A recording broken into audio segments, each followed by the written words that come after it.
All right, Sean the Dirt Podcast, and look who I got. I got Kaleb Hart in the Live house and in here. color. This is weird. It's our first video podcast, I Sean. What know. the heck? I think I listened back to when we did in what 19? No, 20, what 10, 29, Is 2011, something like that. it 15 years of the Sean of the Dirt podcast now? Something like that. So Wow. I don't Long know. term. I like it. You're an OG announcer, and I'm an OG podcast person, apparently. So there we go. Northwest #1 racing podcast. Hey, you see, I still made it show up on the video ones. Did you see that? Your intro. I like it. I like it. It worked. So, yeah. So, well, it's Dirt Cup week. It is. And they just got off the fastest 5 days. And I guess the storyline coming off that is who can beat James McFadden when we get to Dirt Cup, I guess will be the number one storyline. Yeah. And we're piling in some talent to try to do it. Is that not for sure? I've talked to a couple of people here. I think that we've got a really, really talented top end of the field. Like there's a lot of premium talent in town to try to take that money. I also think that 1 through 26, people will go back and look at the guys and girls who end up making this Dirt Cup A main event and thinking that it is going to be one of the deeper fields of the years. Um, I toyed around with the idea, and you've seen it before. You remember the Chili Bowl pool? Now that you're a veteran Chili Bowl attendee, right? And how they break it down kind of into groups and such per day. I thought that like we've got a really, no offense intended to anybody else, but I think we've got a really solid like top 4 A pool of guys coming into this just based on national touring and current momentum between McFadden, Peck, Marks, and Starks. I think that's kind of like your unofficial A pool of guys, and then the B pool is just loaded. Like you're looking and putting guys like Golubic and Selzy and such like that into a B pool of drivers, and that's incredible in and of Sanders, probably itself. Sanders too. Yeah, Who's Sanders won the Dirt and Cup? yeah, Schlotty and Price and Solwall, they're right on the border of like that B and maybe even like depending on how many you put per group, like a C pool set of guys. And then you start thinking about that is yeah, there's gonna be 26 really, really good drivers coming up here in this A main event, and I think it bodes really well for a good weekend. Yep. And I mean, we saw Starks drive by McFadden. I know he didn't win the Timber Cup, but we still saw him drive by McFadden. And then the lap cars did what the lap cars did, but it is racing. Yep. But we hadn't seen anybody in 5 days drive by McFadden. So, but he's also told me in the interview that, which is interesting, how he kind of alluded to that his car, he just knows what to do at Grace Harbor. And he kind of alluded to that he doesn't really feel as confident at Skagit. Maybe I read into it. Maybe I just read into that. I don't know if you watched that interview, but I kind of read into that a little bit, that maybe he doesn't feel as confident at Skagit, which, yeah, you're right. It's Trey Starks at Skagit Speedway, right? Yeah, and at the same time, like if I think you went back and looked at historical results for McFadden and Skagit between outlaw appearances and high limit, I think McFadden's been really good there. Taking on the best and the best in the world. He's been a top 3 guy a lot of nights. So maybe that's just a humility thing on his end. Which he's like I didn't have dinner with him last night, but I was at the same place in which he was having dinner, and he stopped by the table and chatted for a minute, and boy, it sure seemed like he was in a really good headspace. So I think he would be your leader in the clubhouse, but at the same time, there's definitely some guys that can jump up and take it from him depending on a lot of factors, and time trials are going to be a big one, right? Like the way the format is that you are going to have to qualify. And if you get a bad pill draw on a track that's slowed down, and we've seen a couple of tracks here lately where you didn't want to be in the back half of the draw, That's certainly going to give you a lot more work to do over the course of the night. Now, Yeah, a guy like McFadden can do it. Like, we know he is capable of passing in the slick, on the hooked up. He's good on starts and restarts. So that's definitely a guy who could undig himself a hole. But, there's a lot of factors that are going to go into determining the winner of this deal. and then we heard that a couple more high limit guys were coming late Yeah, on. Well, we heard Brett Marks, but then we heard Cy Lynch and Danny Sams, which is a little interesting. It's kind of that those guys are traveling up. Maybe they want laps for later in the year. Is that? I'm really excited to have them. I mean, it's going to be another big paying race later in the year too, right? So Yeah. if and they're I say free agents, right? They're not contractually obligated to attend the Houston's race this weekend, right? Nope. They have freedom of where they go. I understand why some guys chose to stay there, but why not come out, gun for a big paycheck? We know that both Sams and Lynch are talented drivers in and of their own. They've won plenty of races over the courses of their careers. So come out, get a little seat time in the series that you are gunning for points and points fund in, and still have a chance at a six-figure payday at the same time. It makes a lot of sense to me. I wish there was more of the high limit group coming out. And at the same time, you can't fault them for what they're doing. They do have their choice of things to do. And then Badusky, I don't know if I ever say that name right. Baguski. There you go. You're the professional announcer. I'm going to make Wade say that all weekend. So he'll be in charge. Every time Scott's on the track, I'm going to make Onger do the race. So is he announcing this weekend with you? He is. I mean, just look at this, right? So it's me, and we're going to pull Blake Anderson. He'll be in for most of the sprint car races. Wade Onger is here, and Eric, who I think is just like, every time Eric comes back after another, 6 months away at Arizona State and doing his student broadcasting thing, the voice of Sun Devils hockey, by the way, he just gets better every time. And I really need to find more opportunities for him to do stuff because he is so incredibly talented too. So yeah, we're going to have a really, really good broadcast crew this weekend. Yep, that's going to be fun. It's going to be fun. Is it going to be on? It's going to be on Flow. That's correct. It will. Yes, we will be live on Flow Racing with a multi-camera shoot. And it'll be up there. So with your Flow subscription, in which you get all the rest of the cool stuff already, you'll be able to tune in and watch every lap of the 53rd running of the Jim Raper Memorial Dirt Cup. Yes. And this year at Skagit Speedway has not been the Trey Stark show every week. I've seen different winners, huh? It's been interesting. And I say that love Trey to death, and we know how incredibly talented he is, right? Like, it is a privilege to get to watch him race on a weekly basis. Having Trey get beaten a couple of times by Schlottfeld and Youngquist here recently, right, adds presence and confidence to those drivers and adds to depth of field, right? God, love watching Trey come out and run, and he deserves the wins that he gets because they put so much into the program, and he's so very good. He's a great representative of Skagit Speedway and racing in the Northwest for what it can be. I mean, he was the high limit winner down at Grace Harbor Raceway last year. He took opening night up at Skagit Speedway as well. It was a super, super cool moment. But when we can have somebody jump up and beat Trey, that makes their programs better, and it helps us sell more tickets.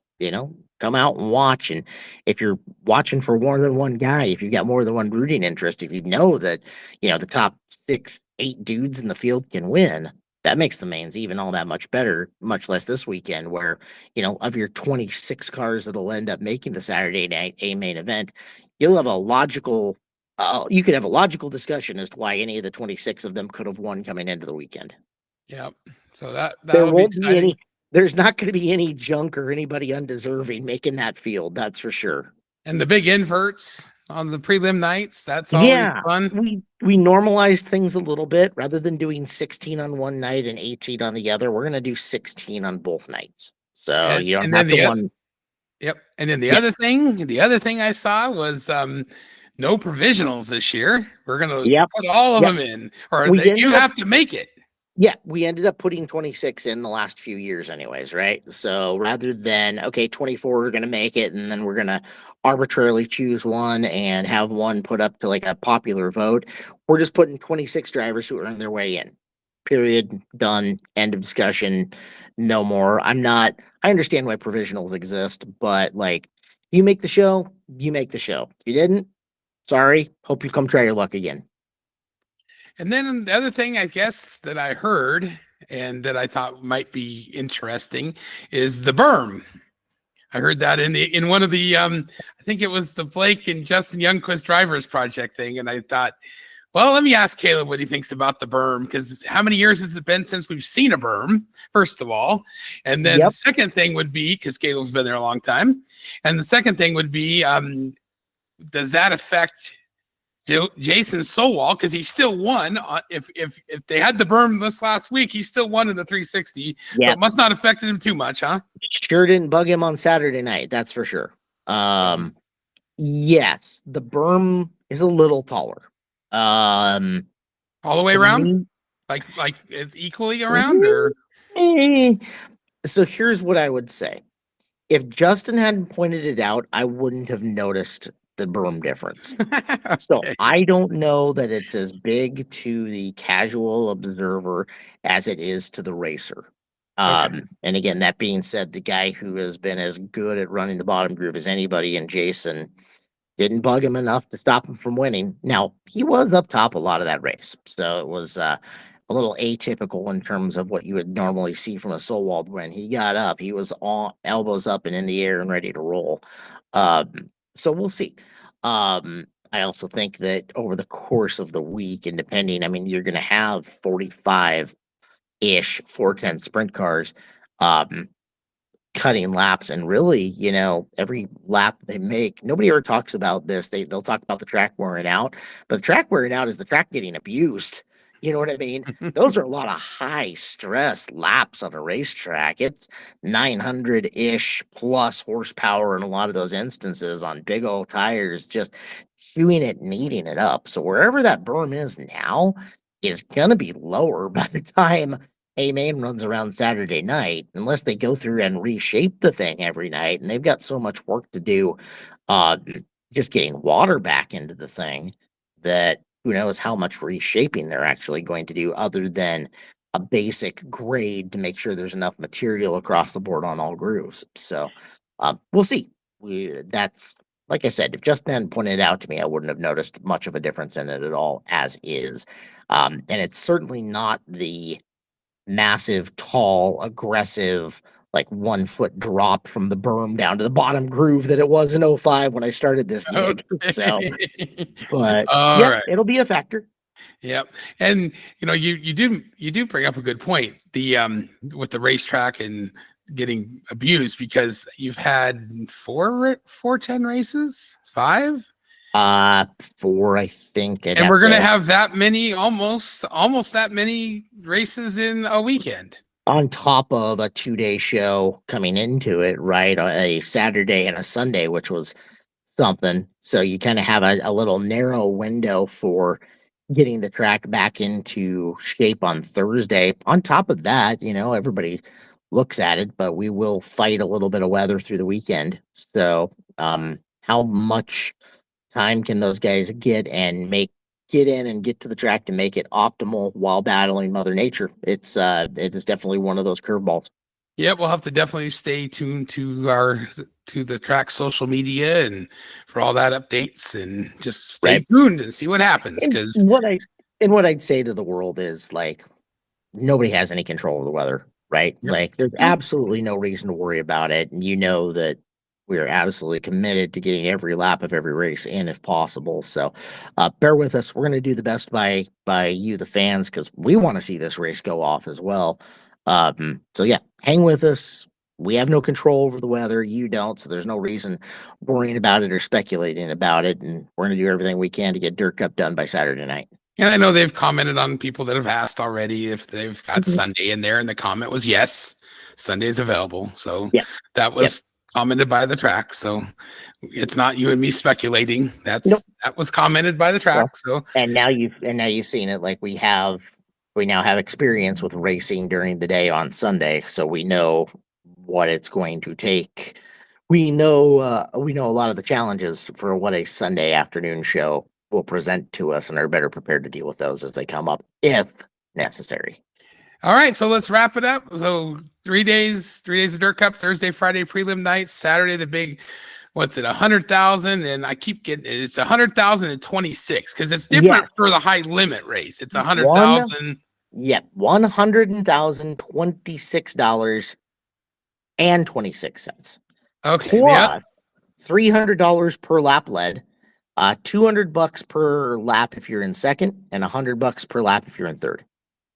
So you take home some pretty good money for running top three. So look at that. If you go 40 laps running third the whole time, not only will you get the purse portion of it, but you're getting another $4,000 just from running behind two dudes.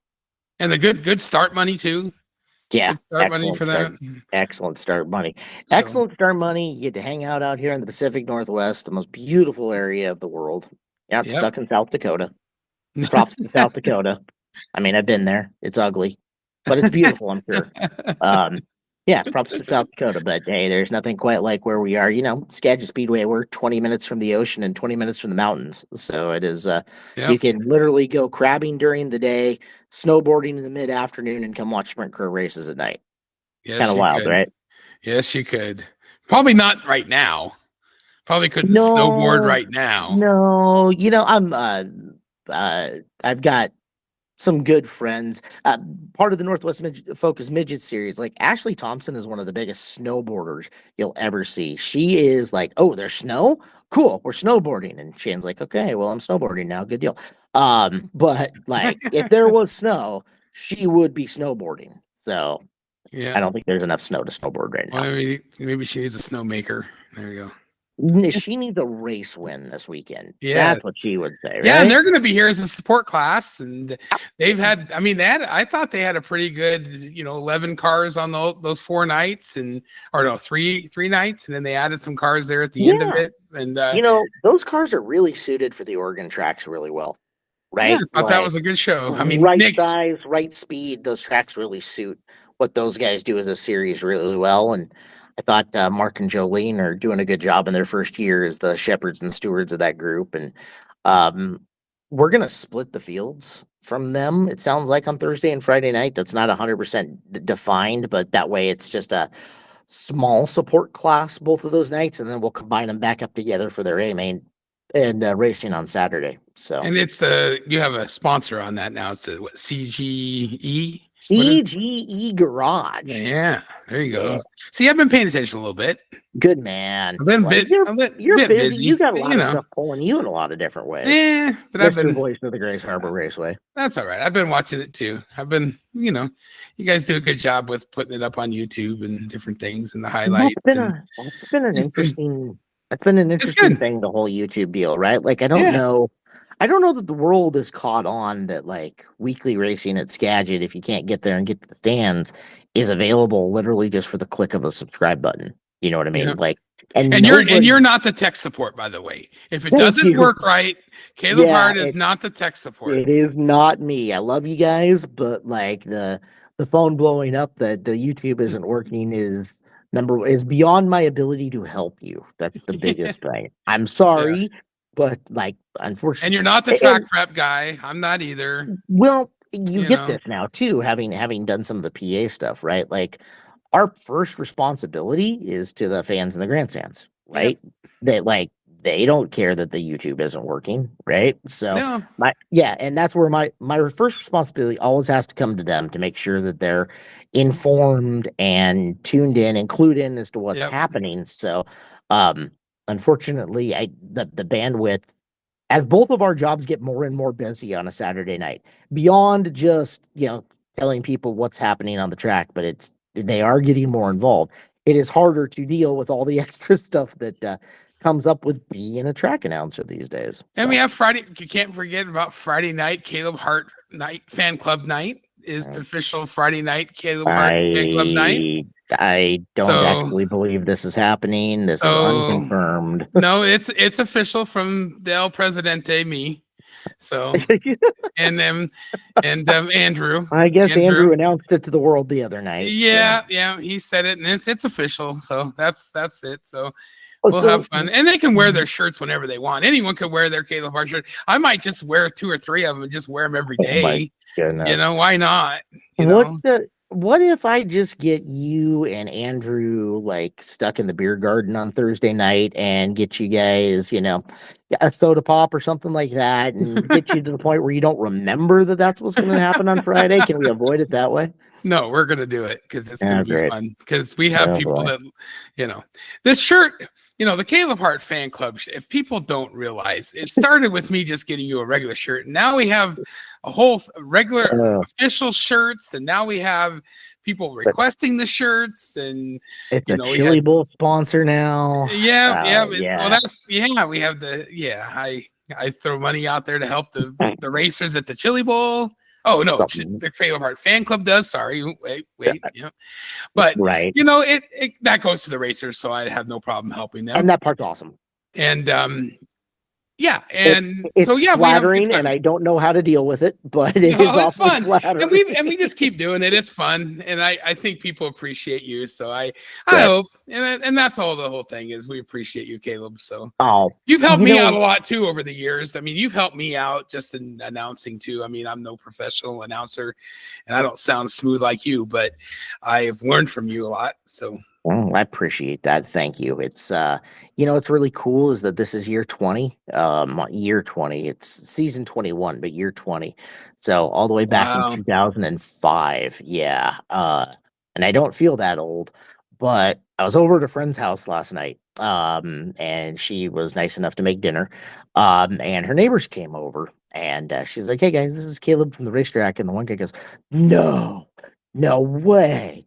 Like you? And I'm like, yeah, just little old me. He's like, oh, no, I'm having dinner with you. I'm like, I promise you, I'm not a celebrity. I know. But, I actually had that on this 5 days. I had somebody come up to me and just go about how much they love my journalism, and I said, "Are you talking about Joseph? Like, are you talking about journalism? Like, right? And then this lady came as I was getting in the car. Joseph and I were getting in the van, and somebody said, "I love you you're great on TV." And I turned and I said, "Who are they talking about? Who's on TV?" Right? You, Mr. Video Podcast. I don't know. Yeah. I mean, it's fun. Cool, right? It's fun. We have a good time. We have a good time. We do. We always have a good time with what we do. Yeah, that's what. If you're not having fun, then it's not. Yeah. And I'm always having fun when I'm at a racetrack, no matter what I'm doing. So always. Well, Sean, that's why we love you. You're one of the good guys, and you're always smiling and having a good time, and that it rubs off on others. So that's well, I appreciate one of your best qualities. No, thanks. Well, I appreciate your time because I know it's not. I know it's busy, so it's DirtCup week and it's busy. So I appreciate your time. Hopefully somebody learned something today about the DirtCup coming up this week. And Thursday, Friday, Saturday racing at 7:00, right? Gates at 5, race opening ceremonies at 7, cars on the track right after. But don't miss qualifying. If I was the people, I'd get there at 5. Yeah. It's Knoxville format, right? So qualifying points are weighted the same as main event points. So it's huge. You're gonna want to be there in the 6:00 hour to watch these guys rip the track. Yep, and it's always something there, and you never know what you're gonna see. You could expect like you said, you could expect that to come, the times to fall off, and all of a sudden it might not happen. So we don't know. You never know. Yep, that's why we show up. That's right. We'll see you there, buddy. This is all right, man. All right, see ya. This is Sean, and you're in the dirt.